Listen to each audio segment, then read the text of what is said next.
സാധാരണ ദേശീയപാത പദ്ധതി ഉദ്ഘാടനമോ പ്രവൃത്തി ഉദ്ഘാടനമൊക്കെ ഉണ്ടെങ്കിൽ ശ്രീ നിതിൻ ഗഡ്കരി ബന്ധപ്പെട്ട കേന്ദ്രമന്ത്രി അദ്ദേഹത്തിൻ്റെ ഓഫീസിൽ നിന്നും അറിയിക്കാറുണ്ട്, കാര്യങ്ങൾ പറയാറുണ്ട്.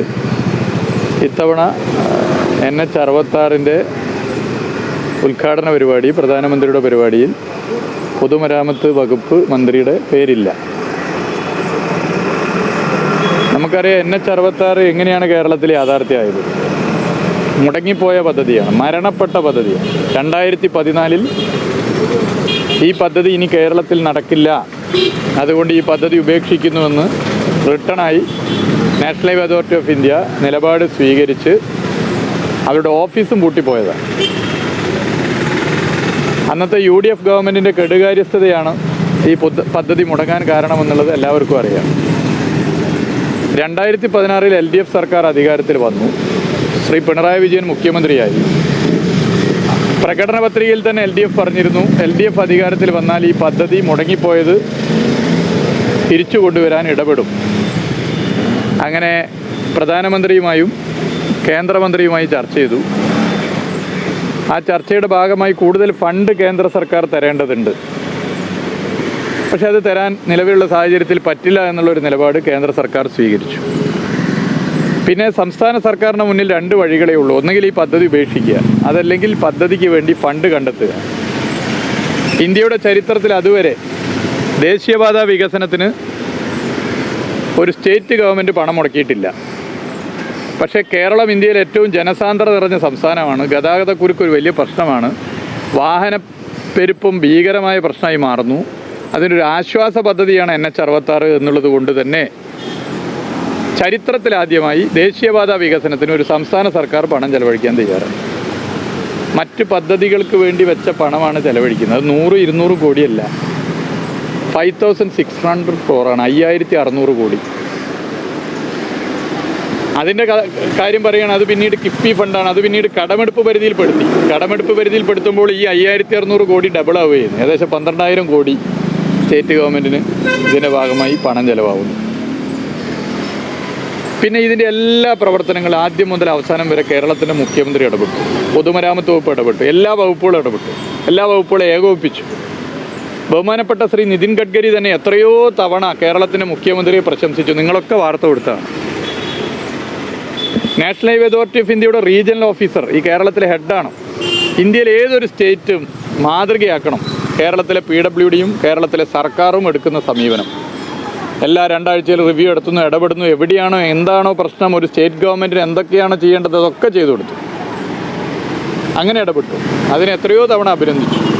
എന്നാൽ ഇപ്പോൾ വിവിധ പരിപാടികളുടെ ഉദ്ഘാടനമാണ്. അതിൽ നാഷണൽ ഹൈവേയുടെ ഉദ്ഘാടനം, യഥാർത്ഥത്തിൽ നാഷണൽ ഹൈവേ NH-66 ഉദ്ഘാടനം സെപ്പറേറ്റ് വേണമായിരുന്നു.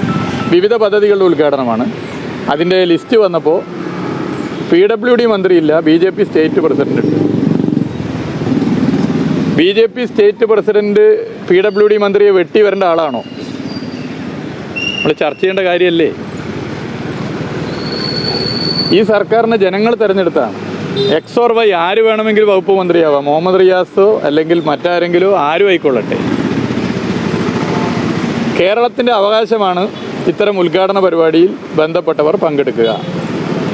ദേശീയപാത ഉദ്ഘാടനങ്ങൾ കേരളത്തിൻ്റെ പട്ടികകൾ എടുത്തു പരിശോധിച്ചാൽ എല്ലാ കാലത്തും പൊതുമരാമത്ത് വകുപ്പ് മന്ത്രി ഉണ്ടാവാറുണ്ട്.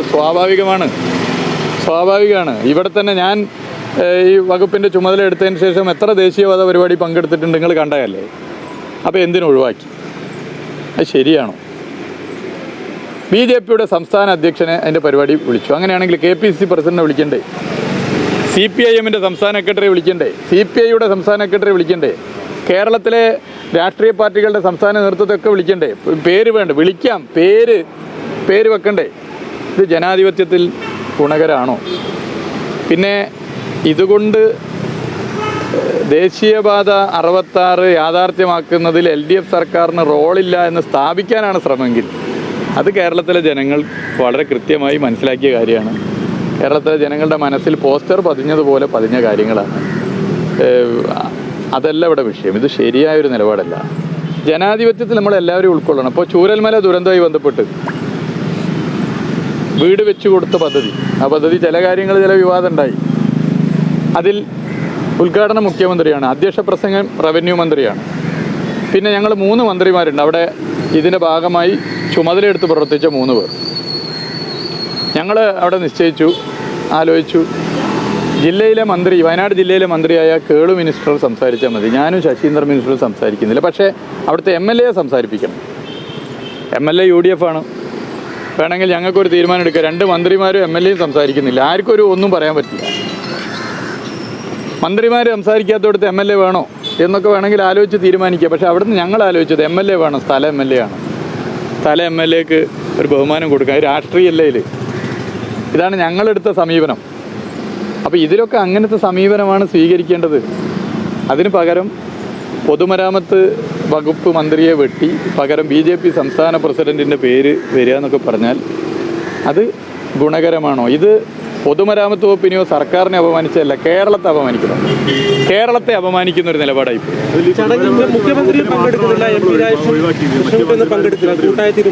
അല്ല, അത് ഞാൻ അവരോടൊന്നും ഞാൻ ഈ ഇതിനെക്കുറിച്ച് ഞാൻ സംസാരിച്ചിട്ടില്ല. മുഖ്യമന്ത്രിക്ക് പ്രസംഗത്തിന് അവസരം ഉണ്ടായിരുന്നു, അതോ പേര്? അല്ല, അതൊന്നും എനിക്കറിയില്ല. ഞാനിപ്പോൾ ഇതിൽ എക്സ്ക്ലൂസീവ് PWDയെ കുറിച്ചാണ് ഞാൻ പറയാൻ ഉദ്ദേശിക്കുന്നത്. സാധാരണ ശ്രീ നിതിൻ ഗഡ്കരി പങ്കെടുക്കണ്ടോ എനിക്കറിയില്ല. അദ്ദേഹം പങ്കെടുക്കുന്നില്ല.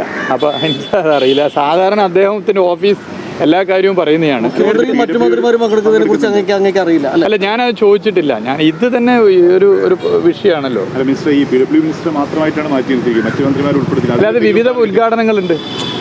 അത് റോഡിൻ്റെ ഉദ്ഘാടനം മാത്രമല്ല, മറ്റ് പല പദ്ധതികളുടെ ഉദ്ഘാടനം ഉണ്ട്. അതുമായിട്ട് ബന്ധപ്പെട്ടുള്ള മന്ത്രിമാരാണ്. അപ്പോൾ നാഷണൽ ഹൈവേ 66 എന്ന് പറഞ്ഞാൽ കേരളത്തിൻ്റെ ഒരു ആശ്വാസ പദ്ധതിയല്ലേ. ലോകത്ത് എവിടെയും ജീവിക്കുന്ന മലയാളി, 45 മീറ്റർ വീതി, 6 വരി, അത് യാഥാർത്ഥ്യം. അപ്പോൾ ആയോടത്തൊക്കെ നിങ്ങൾ കണ്ടില്ലേ എന്ത് വേഗത്തിൽ നമുക്ക് എത്താൻ പറ്റുന്നു, എത്ര വേഗത്തിൽ. അപ്പോൾ അതൊക്കെ എല്ലാവരും കൂടി സന്തോഷിക്കേണ്ടതല്ലേ. അതിനിപ്പോൾ ഏതെങ്കിലും ഒരാളെ മാറ്റി അല്ലെങ്കിൽ ഒരു വകുപ്പിനെ മാറ്റുകയോ ചെയ്താൽ എന്താ അതിലൊക്കെ കിട്ടുന്ന സന്തോഷം? ഈ ഒഴിവാക്കലിന് പിന്നിൽ എന്തെങ്കിലും ഗൂഢാലോചന സംശയിക്കുന്നു രാഷ്ട്രീയമായിട്ട്? അല്ല, അത് ജനങ്ങളാണല്ലോ. അത് ജനങ്ങൾ ഇതൊക്കെ മനസ്സിലാക്കുന്നവരാണല്ലോ. ഞാൻ ചോദിച്ച വളരെ സിമ്പിൾ ക്വസ്റ്റ്യൻ. BJP സംസ്ഥാന അധ്യക്ഷനോട് എന്തെങ്കിലും വ്യക്തിപരമായ വിരോധം ഉണ്ടായിട്ടല്ല, ഒരു സിമ്പിൾ ക്വസ്റ്റ്യനാണ്. ഇങ്ങനെ ഒരു പരിപാടിയിൽ BJP സംസ്ഥാന അധ്യക്ഷൻ്റെ പേര് വെച്ച് മാത്രം വിളിക്കുന്നത് ശരിയാണോ? സ്റ്റേറ്റ് ഗവൺമെൻറ്റിൻ്റെ നിരവധി ഉദ്ഘാടനങ്ങളുണ്ട്. ഗോവിന്ദ മാഷ്, അദ്ദേഹം MLA കൂടിയാണ്. ഗോവിന്ദ മാഷ് ഇപ്പോൾ തുരങ്കപാത, അതല്ലെങ്കിൽ ഇപ്പോൾ ആലപ്പുഴയിൽ നമ്മളെ പാലം, അല്ലെങ്കിൽ അമ്പൂരി പാലം, ഇതിൻ്റെയൊക്കെ ഉദ്ഘാടനത്തിൽ ഗോവിന്ദ മാഷ് മാത്രം ക്ഷണിച്ചാൽ നിങ്ങൾ വിടുമോ? വിടാൻ പാടില്ല. നിങ്ങൾ മാധ്യമങ്ങൾ അത് ഒഴിവാക്കാൻ പാടില്ല. ശക്തമായി സംസ്ഥാന സർക്കാരിനെ വിമർശിക്കണം. അല്ലെങ്കിൽ ബിനോയ് വിശ്വത്തെയും ഗോവിന്ദ മാഷി മാത്രം വിളിച്ചാൽ ശരിയാണോ? അങ്ങനെ ചെയ്യുന്നുണ്ടോ? ചെയ്യുന്നില്ലല്ലോ. അങ്ങനെ ചെയ്യാൻ പാടില്ലല്ലോ. അപ്പോൾ ഇത് ശരിയാണോ? നിങ്ങൾ വളരെ സീരിയസ് ആയിട്ട് എടുക്കേണ്ട വിഷയമാണ് ഇത്. ഏതെങ്കിലും ഒരു മുഹമ്മദ് റിയാസിനെയോ അല്ലെങ്കിൽ ഒരു പൊതുമരാമത്ത് വകുപ്പ് മന്ത്രിയോ അപമാനിക്കലല്ല, കേരളത്തെ അപമാനിക്കലാണ്. പക്ഷേ റെസ്പോൺസിബിലിറ്റി മൊത്തം താങ്കൾക്കായിരുന്ന പോലായിരുന്നു അല്ലേ? ഈ എവിടെയെങ്കിലും ഇടിഞ്ഞു പോവുക അല്ലെങ്കിൽ നിർമ്മാണത്തിൽ എന്തെങ്കിലും പാവപ്പെടുണ്ടായി, അപ്പോഴെല്ലാം റിയാസ് ഉത്തരം പറയണമെന്നാണ് BJP ഒക്കെ ആവശ്യപ്പെട്ടിരുന്നത്. പക്ഷേ ഉദ്ഘാടനം വന്നപ്പോൾ അല്ല, അതിലൊന്നും ഞാൻ മറുപടി പറയുന്നത്. അതൊക്കെ ജനങ്ങൾ മനസ്സിലാക്കുന്നതാണല്ലോ. ജനങ്ങൾ അറിയുന്ന കാര്യങ്ങളാണല്ലോ. ഇപ്പോൾ ഇന്ന് ഉദ്ഘാടനം ചെയ്യപ്പെടുന്ന കോഴിക്കോട് ബൈപ്പാസ്, നിങ്ങൾ പലരും അന്നും ഈ ജില്ലയിൽ വർക്ക് ചെയ്തവരല്ലേ. ആ ബൈപ്പാസിൻ്റെ സ്ഥിതി എന്തായിരുന്നു? എങ്ങനെയാണ് കരാറുകാരൻ ആരാന്ന് പോലും അറിയാതെ അതിൽ അന്നത്തെ ജില്ലാ കളക്ടറും ഞങ്ങളൊക്കെ എടുത്തൊരു എഫേർട്ടില്ലേ. എത്ര തവണ ഇടപെട്ടിട്ടാണ് അത് പരിഹരിച്ചത്. അപ്പോൾ അതുകൊണ്ട് അതിൻ്റെ ഉദ്ഘാടനത്തിന് വിളിച്ചിട്ടില്ലെങ്കിൽ ആകെ ജനങ്ങളെ മനസ്സിൽ നിന്ന് പോയോ? ജനങ്ങളെ മനസ്സിൽ നിന്ന് പോകുന്ന ഒരു സ്ഥിതി അതിലേക്ക് വരും. അത് ന്യായമാണോ? അതാണ് പ്രശ്നം. ജനാധിപത്യത്തിന് ഇത് ഗുണമാണോ? അല്ല, അതൊക്കെ ജനങ്ങൾ ചർച്ച ചെയ്യേണ്ട കാര്യമാണ്. ഇത് ഒരു ആദ്യത്തെ സംഭവമല്ല. മുമ്പ് വിഴിഞ്ഞം ഉദ്ഘാടന പരിപാടിയിൽ ഇതുപോലൊരു സംഭവം ഉണ്ടായെന്ന് ഞങ്ങളൊക്കെ സദസ്സിൽ, അതിൽ ഞങ്ങൾക്ക് ആർക്കും പരാതിയില്ല. കാരണം എല്ലാ സ്റ്റേറ്റ് മന്ത്രിമാരും വേദിയിലിരിക്കേണ്ട, ബന്ധപ്പെട്ട ചുമതലയുള്ള മന്ത്രിമാർ ഇരുന്നാൽ മതി. അത് അന്ന് പറയുകയും ചെയ്തിട്ടുണ്ട്. പക്ഷേ ഇദ്ദേഹം എങ്ങനെ അവിടെ ഇരുന്നു? BJP സ്റ്റേറ്റ് പ്രസിഡന്റ് അവിടെ എന്താണ് റോൾ എന്ന ചോദ്യം അന്ന് ഉന്നയിച്ചിരുന്നു. ഒരു ന്യായമായ ചോദ്യമാണ്. അല്ല, ഞാൻ പറയുന്നത് വളരെ ന്യായമായ ചോദ്യമാണ്. ഇതൊരു പ്രശ്നമല്ല. നിങ്ങൾ വളരെ ഗൗരവത്തിൽ നിങ്ങളൊന്ന് ആലോചിച്ച് നോക്കും. ഇതൊരു വിഷയമല്ലേ. ഇപ്പോൾ ചൂരൽമലയുടെ വീട് വെക്കുന്ന പരിപാടിയുടെ ഭാഗമായി അല്ലെ മറ്റ് സ്റ്റേറ്റ് ഉദ്ഘാടന പരിപാടിയോ ഗോവിന്ദ മാഷെ പേര് അതിൽ വെച്ചാൽ അത് MLA ആണ്. ഇപ്പോൾ ശ്രീ ബിനോയ് വിശ്വം ഇപ്പോൾ MLA അല്ല, മുമ്പ് MP ആയിരുന്നു. അദ്ദേഹത്തെ വെച്ചാൽ അത് ശരിയാണോ? ഇത് ചർച്ച ചെയ്യണ്ടേ? അങ്ങനെ LDF ഗവൺമെൻറ് ചെയ്തിരുന്നെങ്കിൽ നിങ്ങൾ എത്ര അന്തിച്ചർച്ച നടത്തുമായിരുന്നു, എത്ര ഡിസ്കഷൻ എത്ര ദിവസം നീളുമായിരുന്നു. അപ്പോൾ ഇത് ജനാധിപത്യപരമായി ശരിയല്ല, ഇത് തെറ്റായ നിലപാടാണ്. NH-66 യാഥാർത്ഥ്യമാക്കുന്നതിൽ കേരളത്തിൻ്റെ മുഖ്യമന്ത്രി ശ്രീ പിണറായി വിജയനും LDF സർക്കാരും നടത്തിയ ഇടപെടൽ ജനങ്ങളുടെ മനസ്സിൽ പോസ്റ്റർ പതിഞ്ഞതുപോലെ പതിഞ്ഞു കിടക്കുകയാണ്. അത് ആർക്കും പറിച്ചു കളയാനാകില്ല. അതേത് ഉദ്ഘാടനത്തിന് വിളിക്കാതിരിക്കുകയോ അല്ലെങ്കിൽ മറ്റെന്തെങ്കിലും ഒതുക്കലോ വെച്ചുകൊണ്ട് ജനങ്ങളുടെ മനസ്സൊന്നും ഒതുങ്ങി പോകുന്നില്ല എന്നുള്ളതൊരു യാഥാർത്ഥ്യം.